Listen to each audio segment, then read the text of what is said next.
So, ayun, yung gagawin natin sa second verse, pre-chorus. Actually, pre-chorus na, no? So, pre-chorus tayo mag-start. Yung pre-chorus natin, C sharp, di ba? So, ang gawin natin, lalakad lang tayo, C sharp to B minor. Dapat kasi, C sharp to B minor lang, di ba? Napaka plain. So, ang ginawa natin, nilakaran natin, ano? Nagpunta tayo C sharp, then G sharp, and then D. So, ilang frets to? 1, 2, 3, 4, 5, 6, 7, 8, 9, 10. 10? 10? 10 frets, then 12, then 14. Diba? 10, 12, 14. Tama? Tama ba? 10, 12, 14, then 15, then balik sa 14, and then 15. B. Parang ganito.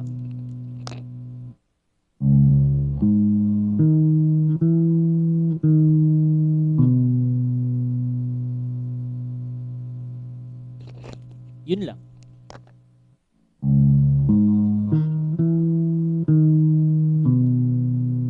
And then yun. Balik na sa E.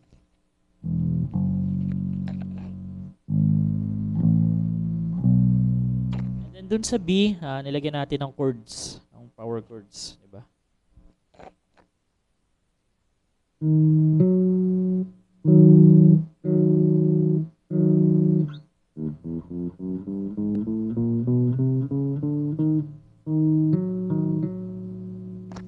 That's 13 and 11.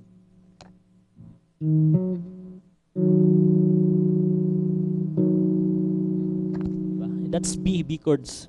B kasi ito eh. Kaya nilagyan natin ng B. Parang ano, yung parang, di ba nanggaling ka sa B, tapos nag-slide ka lang papunta sa B. Parang ganun. So, ang ginawa ko na lang, ginawa ko siyang chords. Sa halip na maganon, pa-slide ka ng ganun, ginanto ko na lang. Ayun, di ba? Sustain, ganda na pag sustain. Yan yung maganda sustain. Sorry, sorry.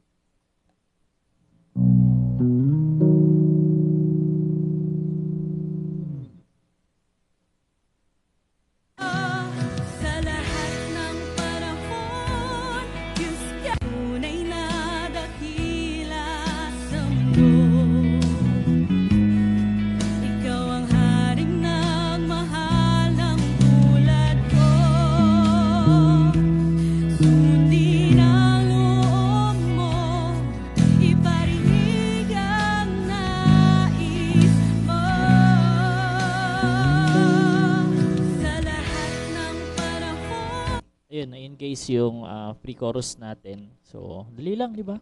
Nilagyan lang natin ng konting gulo. Ayan. Salamat. Thank you.